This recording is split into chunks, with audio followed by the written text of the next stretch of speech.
overwhelmed with all the COVID-19 coverage. I mean, I'm a guy who likes to check numbers, so several times a day I'm checking website numbers, how many cases, how many new cases, how many deaths, all those things, and then I've got the news on when I get at home.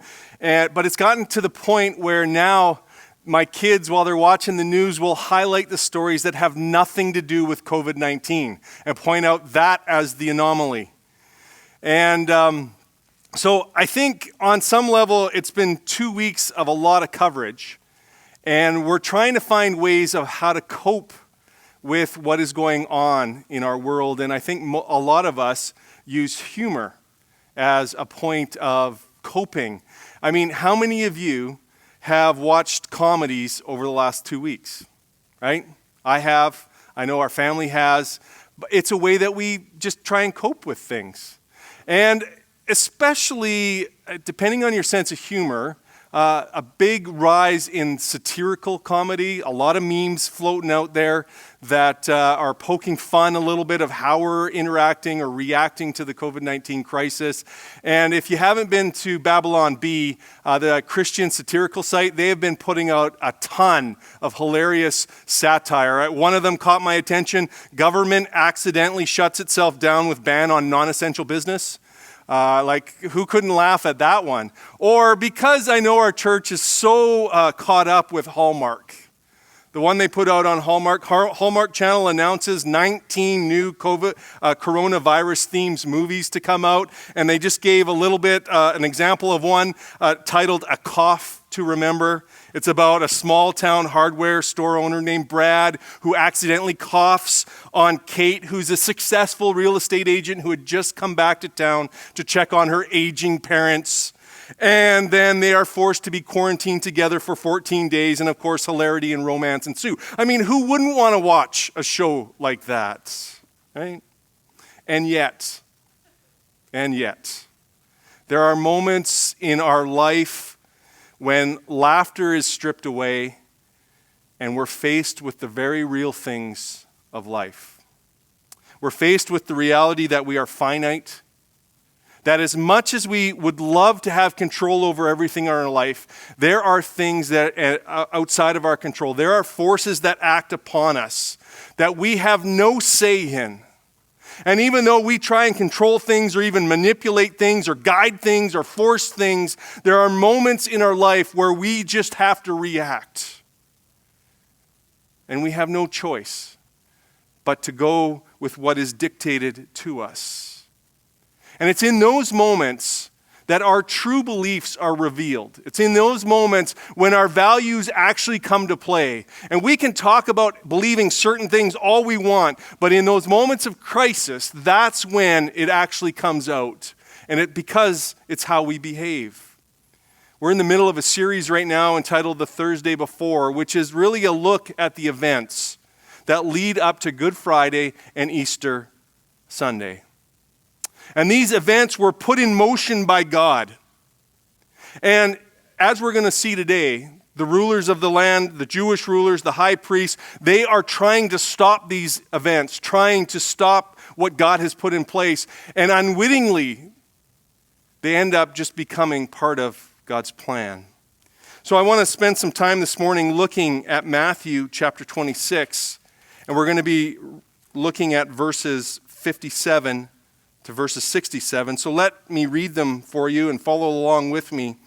Matthew says this, and this is after Jesus had been arrested and he's brought. Those who had arrested Jesus took him to Caiaphas, the high priest, where the teachers of the law and the elders had assembled. But Peter followed him at a distance right up to the courtyard of the high priest. He entered and sat down with the guards to see the outcome. The chief priests and the whole Sanhedrin looked for false evidence against Jesus so they could put him to death. But they did not find any, although many false witnesses came forward. Finally, 2 came forward and declared, "This fellow said, 'I am able to destroy the temple of God and rebuild it in 3 days.'" Then the high priest stood up and said to Jesus, "Are you not going to answer? What is this testimony that these men are bringing against you?" But Jesus remained silent. The high priest said to him, "I charge you under oath by the living God, tell us if you are the Messiah, the Son of God." You have said so, Jesus replied. But I say to all of you, from now on you will see the Son of Man sitting at the right hand of the Mighty One and coming on the clouds of heaven. Then the high priest tore his clothes and said, He has spoken blasphemy. Why do we need any more witnesses? Look, now you have heard the blasphemy. What do you think? He is worthy of death, they answered.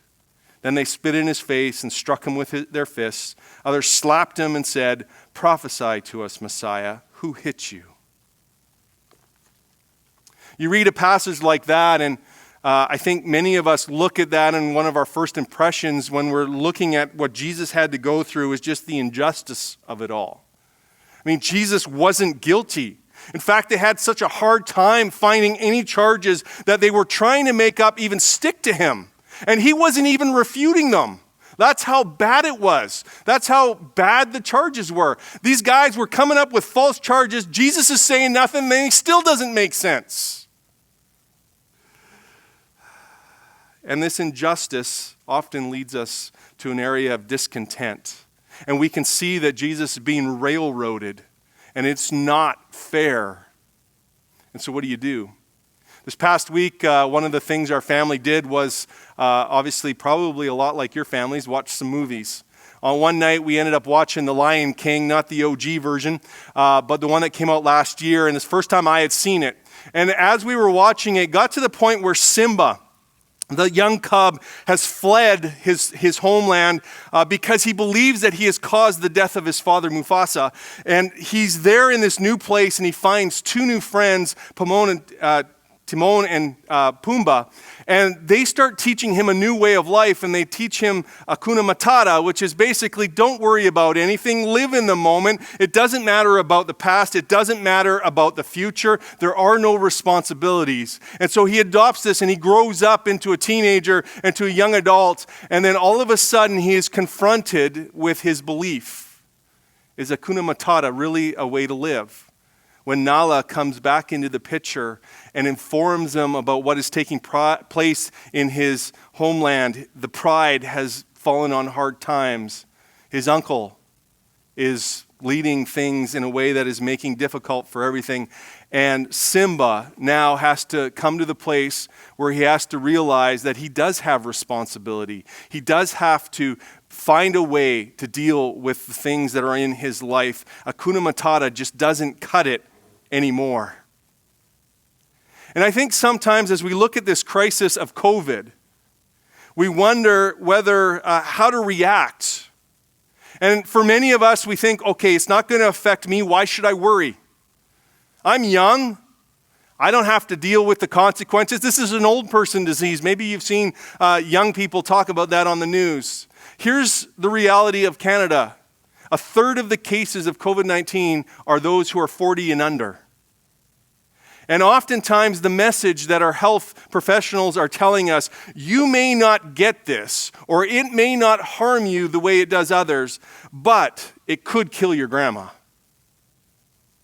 And that's a direct message to say that whatever our actions are, whatever our attitudes, however we approach this, even though it may not affect us personally, there may be consequences for how we act. And that's what our culture is trying to grapple with at this moment in time. And the whole idea of having no worries, having no responsibilities, I think our culture is coming to the place where they're seeing that that is a dead-end thought process. It's interesting as you look at this story of how Peter interacts and is part of this very briefly. In verse 58, it tells us that Peter followed Jesus and all the mob that arrested from a distance until he got to Caiaphas' house. And he entered the courtyard kind of quietly and sat down. And it tells us, and these are the words that stood out to me, to see the outcome. And you can almost see the tension, the crisis that Peter is going through right now. And we'll get into it a little bit more next week when we look at his denial. But just picture this. Think about what Peter has gone through. Back in verse 33, Jesus had made a statement that every one of them would fall away. And in verse 33, Peter says, no, even if they all fall away, I won't, Jesus. I will be there until the end. And that's when Jesus turns around to him and then predicts his denial about the rooster crowing. And then you move into the garden scene where Jesus then tells Peter and gets after Peter, you can't even stay awake and pray with me for an hour or two? And so you have these moments where Peter is feeling kind of beat up, I think. And then in the arrest scene, Peter is the one that takes the sword out and cuts the servant's ear off. And Jesus turns around and says to him, "Put your sword back in its place." And Peter, I think at this moment, is a little beaten up. And yet he's still following Jesus. And in his mind, he's thinking, okay, Jesus, how is this going to turn out? Are you really the Messiah? And I think Matthew wants to remind us of what Peter said back in chapter 16, where Jesus asked his disciples, "So who do you say I am?" And this is Peter's response in verse 16 of chapter 16, "You are the Messiah, the Son of the living God." And I think in Peter's mind, as he's sitting there in the courtyard wondering what's going to happen, he's looking and he's thinking, okay, Jesus, are you the Messiah? And we have to understand that Peter's view of the Messiah isn't a complete view at this point. In many ways, as you look at his conversations and the things that happen in the Gospels, he believes, like many other Jews, that Jesus was going to come as a Messiah to rescue his people and rescue them from the Romans. And so he's still wondering, I think at this point, is Jesus the Messiah? Is he going to be the person I think he's going to be? And he's waiting for the outcome. And then it moves into the trial, and we already know from the very beginning of it that it's a sham trial, because verse 59 tells us that the Sanhedrin was looking for evidence, false evidence, so that they could just put Jesus to death.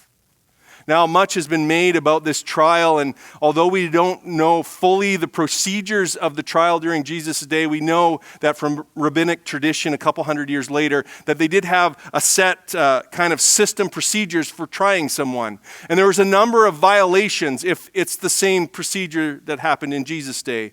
Trials were not to be held at night, and yet Jesus's was. Trials should have been held at the temple court or the synagogue, not in the home of the chief priests. At the beginning of a trial, they actually tried to give reasons for why the person should be acquitted. In Jesus' case, it's all about how to convict them. And then, if a person is found guilty, they were supposed to take a night and sleep on the verdict before they announced it the next day, to make sure that allowed time for God to speak to them, to make sure that they had the right verdict, and none of that happens. He is pronounced guilty and then led away to Pilate. And this doesn't surprise us. We have no idea how many witnesses were called. We just know there are many. And then finally there's two that come forward. Two guys come forward, and they repeat something that Jesus had said earlier in his ministry, but not exactly as Jesus had said. In John chapter 2, it's recorded in verses 18 to 21, that Jesus had come in and cleaned the temple courts, chased the money changers out. And the Jews in verse 18 ask him this. Then the Jews responded to him, "What sign can you show us to prove your authority to do all these things? How can you have the authority to clean out the temple?" And then this is what Jesus' answer was. Jesus answered them, "Destroy this temple, and I will raise it again in 3 days." And they replied, "It's taken 46 years to build this temple, and you're going to raise it in 3 days?" And then John gives us some commentary. In verse 21, but the temple he had spoken about was his body. And so Jesus is talking about his death and resurrection. And the very charge that they're trying to charge him with is the thing that they're actually going to facilitate, his death and then ultimately his resurrection. And yet Jesus still says nothing. Still says nothing. And you can almost see Caiaphas getting frustrated at this point. You still have no answer to these things? I don't know what's going on in your home during this COVID crisis, but there has been a little level of frustration in ours. For those of you who know Pam and I, you know that I am an introvert and a pretty good introvert. I can handle the isolation.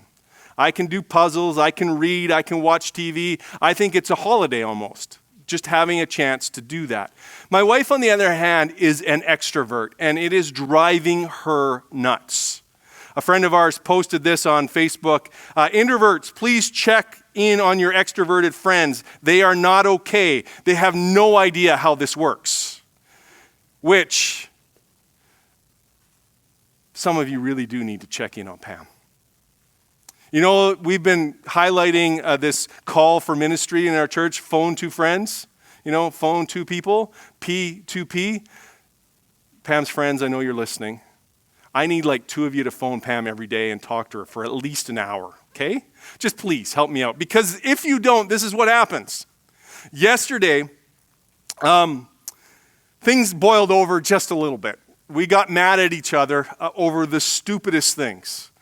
And it was over how to best prepare tea during a crisis where you're not supposed to be touching stuff. And we got mad at each other. And so Pam, after we got mad at each other and I was still stewing, Pam went outside because there was someone outside and she, desperate for conversation, said, hey, I'll go talk to them. So I was outside talking to this person. So this is what I did.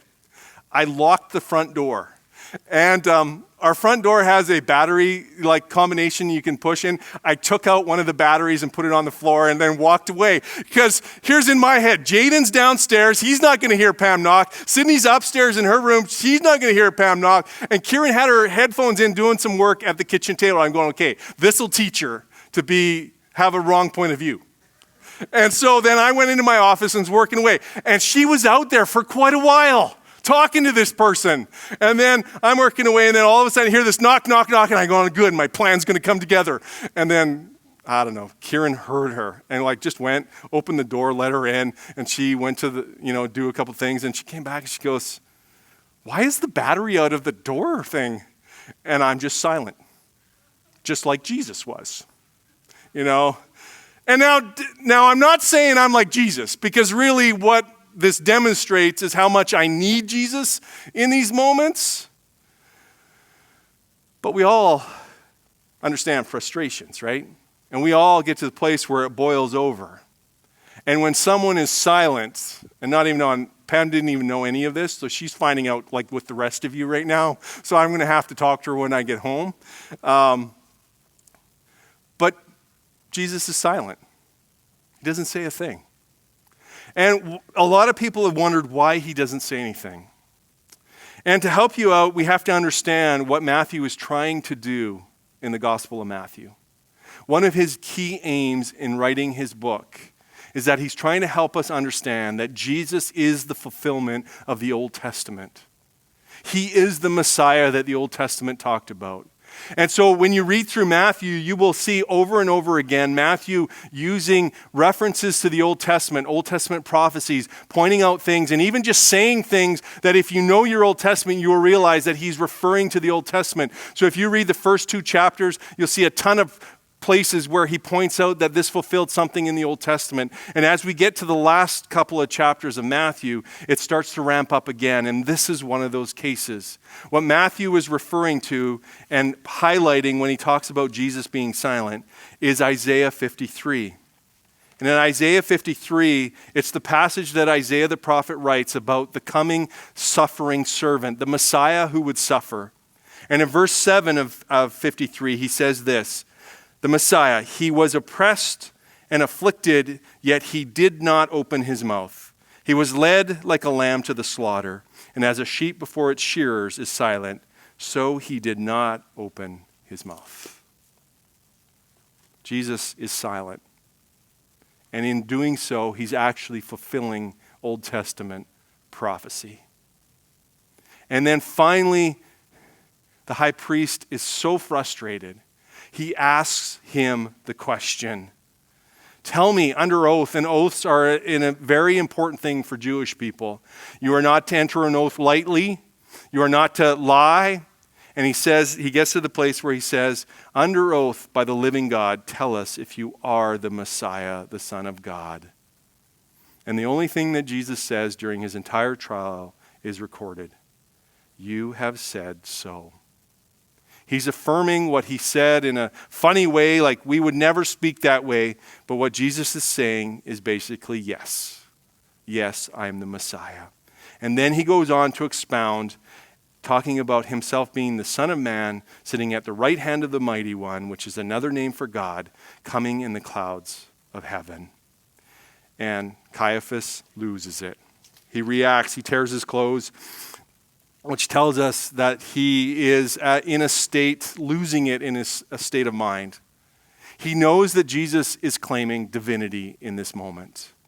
And here's the thing. Caiaphas is driven by conviction I believe he actually thinks he's doing what he should be doing. He's protecting God because he believes Jesus is blaspheming against God. He's claiming to be divine. And anyone who claims to be divine should be put to death. That was the Old Testament law. But here's one of the things that we don't see in this passage, and we don't understand unless we peel a couple of layers away. You see, Caiaphas belongs to the Sadducees. And the Sadducees had a certain set of beliefs. They didn't believe in the resurrection. They didn't believe in the spirit world.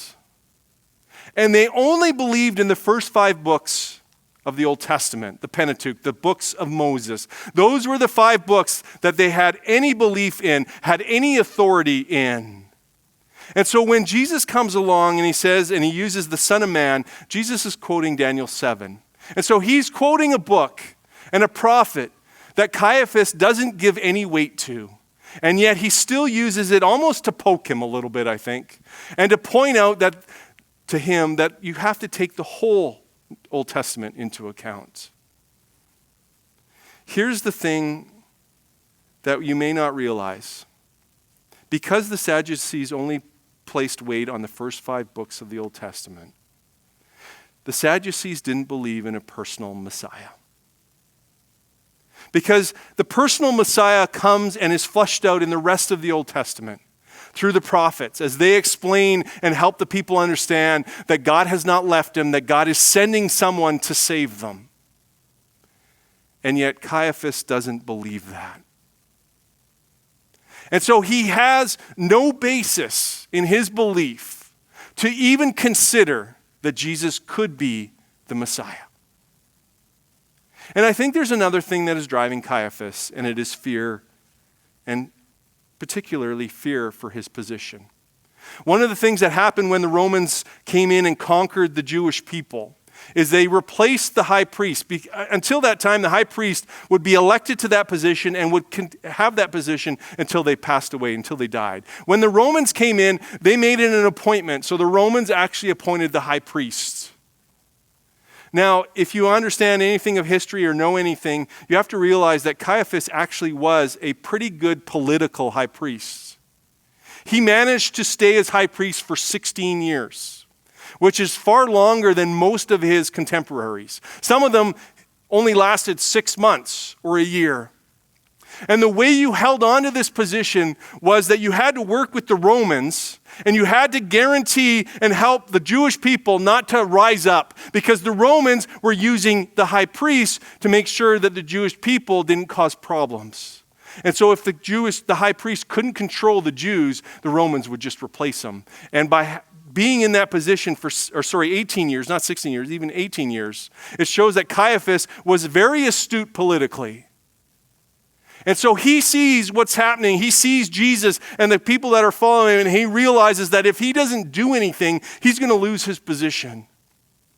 And the Gospels tell us that Caiaphas states at one point that it would be better to sacrifice one person instead of the whole nation. And so I think Caiaphas is driven to do what he does both out of fear and both out of having a basis of belief that wouldn't allow him a personal Messiah. And I think this basis of fear we see happening even today. There's a lot of fear that is driving our culture right now. I've had conversation after conversation with people over the last couple of weeks about how they're feeling in terms of fear, and just commenting on how people in our society are reacting in fear. I mean, toilet paper, right? Like that's got to be fear driven. You're going to run out of toilet paper? In fact, some people seem to be acting just plain crazy. And it's because of the fear that is driving them. You see, crisis will always test our faith. Crisis will always test our beliefs. Crisis will get to the very core of what we truly believe in. And right now, our world is finding out what it truly believes in. Because our beliefs come out in how we act. And during good times and during easy times, we can say a lot of things and we can act certain ways. But when we are afraid, that's when the core of our belief gets manifested in outward actions. Most of us want to be at a place where we really understand what we believe and then be able to act on it. A few years ago, there was a story about a Russian couple. A Russian man who wanted to see if his girlfriend really, really did love him. And he went about it in the most bizarrest of ways. He decided to fake his own death in order to propose to her. I'm just letting that sink in for a second. He decided to fake his own death in order to propose to her.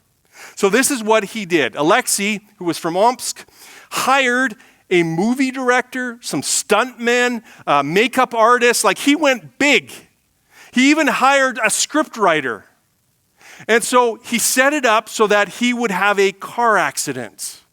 And he arranged the car accident to be in a place where he called his girlfriend, Irina, to come and meet them at a predetermined time. And so when Irina shows up, she sees mangled cars, an ambulance, smoke, and her boyfriend lying on the ground with blood all over him and an ambulance attendant there. And she runs up to him, and the ambulance attendant turns to her and says, "I'm sorry, he's dead." At that point, in her own words, she says this: "When I saw Alexei covered in blood, lying in the road, a paramedic told me he was dead. I just broke down in tears." And at that very moment, Alexei jumps up, and he comes up to her, and he says, "Will you marry me?" Like, how crazy is that? I would suggest that you never do that, guys. Bad idea. Fortunately for Alexei, it appears it worked out because they did get married. And as Irina said, I was so mad at him, I almost killed him again. But I didn't.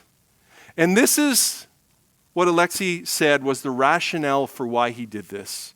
"I wanted her to realize how empty her life would be without me, and how life would have no meaning without me." Wow. Wow. I have a picture of the happy couple, by the way. You can see it. There's his blood. He says, Alexei goes on, "I think it worked. I'm pretty sure this worked, but I will never do this again." I would think not. You see, right now, our world is being faced with what it truly believes.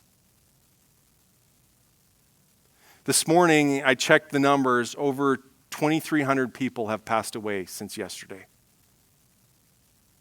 People are dying. And we're having to come to grips with what we truly believe. We are having to come to grips with what we would miss in this life.